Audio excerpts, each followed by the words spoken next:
No. What is the nominee's current position on Obamacare? While Obamacare was an important first step, we believe in Medicare for all. The presidential nominee is looking to push legislation to gain health care for all Americans, regardless of race, gender, and income, and this is going to be one of his main priorities throughout his election. What is the president's position on gun control and the Second Amendment? He believes that too many families have suffered from gun-related violence, and although gun ownership has been an important part of the tradition of the United States, he wants to strengthen background checks and close dangerous loopholes in our current laws related to handgun regulations. He also wants to revoke the legal protections that are currently in place for gun manufacturers and sellers.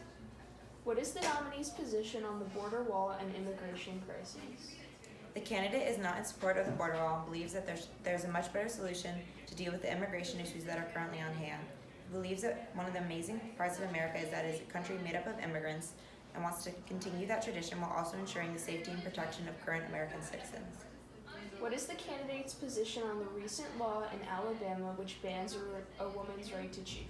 The presidential candidate is not in support of the recent Alabama law. In fact, he thinks that the legislation is a blatant violation of an individual's right to privacy protected by the Constitution of the United States. The candidate is fully in support of a woman's right to choose what happens to her own body. Several Democrats have called for abolishing the Electoral College. Does the candidate support that and its effects on smaller states, whose viable participation is guaranteed by the current process? Yes, the candidate does support the abolishment of the Electoral College despite its effects on smaller states. The candidate believes that the Electoral College encourages candidates to focus on appealing to smaller swing states and thinks that for the better good of the whole country, the candidate should be considering the wishes of everyone in the country. Is the candidate in support of the proposal that the descendants of slaves should be given reparations? Yes, the presidential candidate does support the proposal that the descendants of former slaves be given compensation for their ancestors' bondage, otherwise referred to as reparations.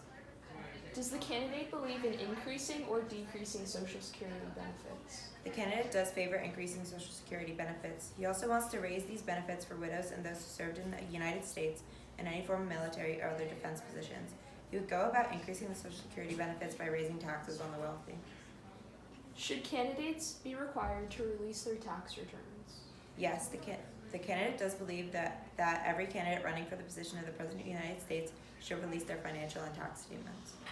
What is the candidate's position on college debt and the student loan crisis? The candidate believes that there is a current crisis facing the country due to the insufferable price to attend colleges. He wants to make college free for all so that each person can have an equal chance to receive the best education of their life. He wants to reduce students' reliance on student loans and increase the number of Pell Grants allotted to students to cover the cost of their tuition and room and board.